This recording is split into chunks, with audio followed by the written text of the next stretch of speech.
Hi everyone, and welcome to our Permanent Collection Spotlight.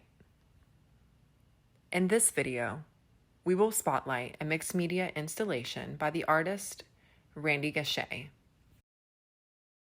Randy Gachet earned a BFA concentrating in sculpture from Birmingham Southern College. In 2002, he joined the visual arts faculty at the Alabama School of Fine Arts in Birmingham, Alabama. His work has been exhibited in galleries and museums throughout Alabama and in the southeastern region. Randy's sculptures were included in the Homegrown Southeast exhibit at the Southeastern Center for Contemporary Art in Winston-Salem, North Carolina. He's the Alabama State Council on the Arts 2008 Fellow and the 2009 Surdna Foundation Art Teacher Fellow. He has won Merit Awards at the 2007 and 2004 Kentucky Art Festival and the 2004 and 2013 Magic City Art Connection.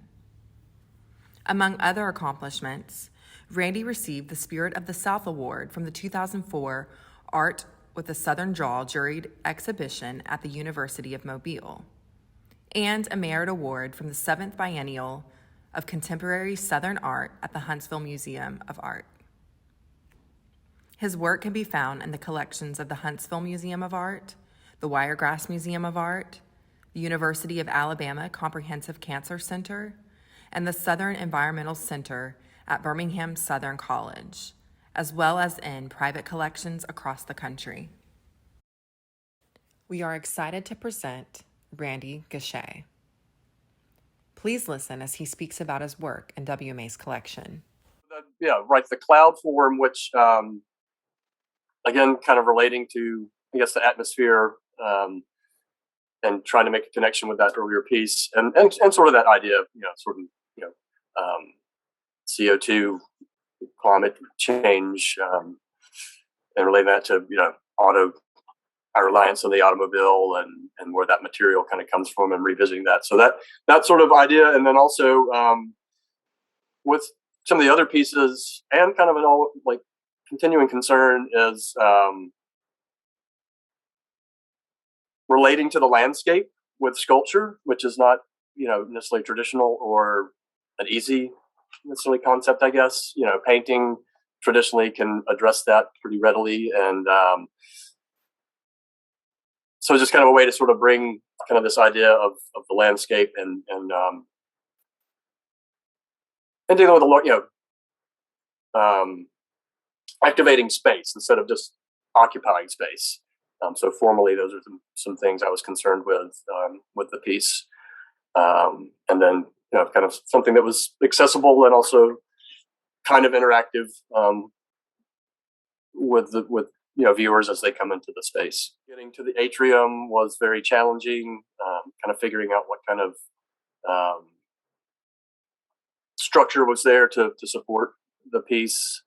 Definitely some kind of scary aerial acrobatics, kind of getting the pieces up. But the large, I guess that's about, I want to say 18 feet long. So it was in segments and then had to kind of be hoisted up and put together, and then installed the crows kind of descending from there. That piece is the most visible, I would say, from the collection that everybody sees. It's there all the time. It's been there since you installed it.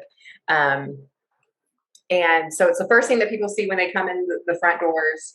It's a great talking point with our tours with children, especially. And another really cool thing about it is that you can really look at it at so many different angles, from up and down and from the side. And so if you could speak a little bit to the materials that you used, and then how, like, I know on the cloud part, is it some kind of like a foam? That is it's like this kind of cellulose modeling material. So it's kind of lo-fi kind of craft material, but it's very, it's just kind of simple gypsum and cellulose fiber. It's very friendly to work with, and friendly in its own state. So it's no, not this kind of toxic resiny kind of thing. And at the time, kind of very interested in sort of those kind kind of immediate types of materials, sort of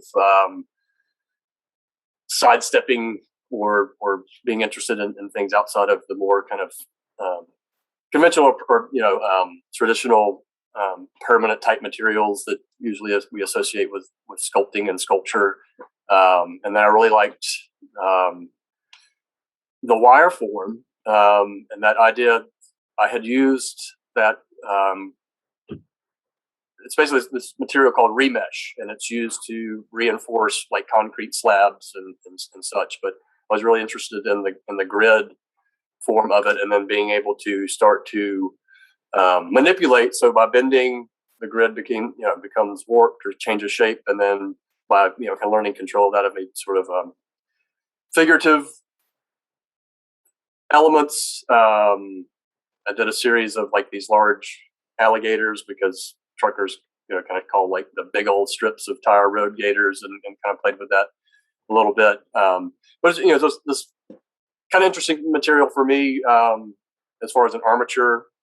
I had used like kind of smaller gridded wire to create the armatures for the crow forms, and so just kind of that cool sort of matrix kind of thing. And it also sort of related to me, which was sort of new and something that I'm still not real hands or involved with, but just sort of that look of like kind of 3D modeling on a computer type thing or animation, and that whole sort of schematic look. It's there but it's not there kind of idea.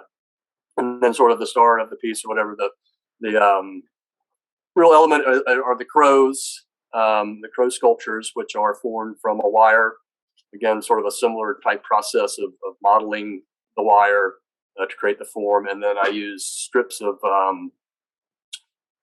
kind of the belted rubber from the back of the tread, break that down into these strips that I then weave into the form to give it the idea of the plumage, and sometimes use like larger kind of patches of that remnants in the wings so that the tread pattern is kind of evident. But it's interesting. A lot of people have viewing it at first mistake.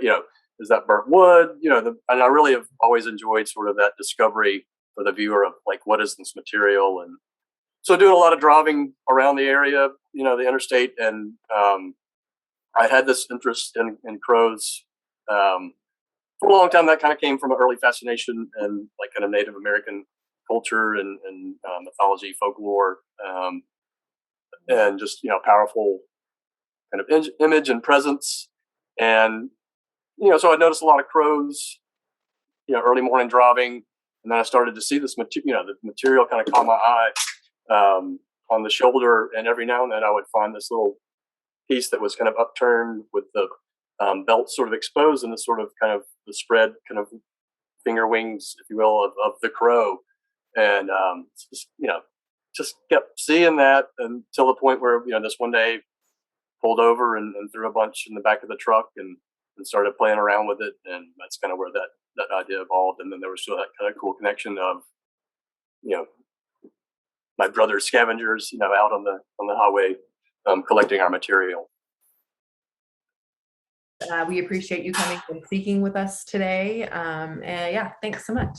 Well, it's my pleasure. And again, I appreciate being part of the Wiregrass Museum and the support it's given me.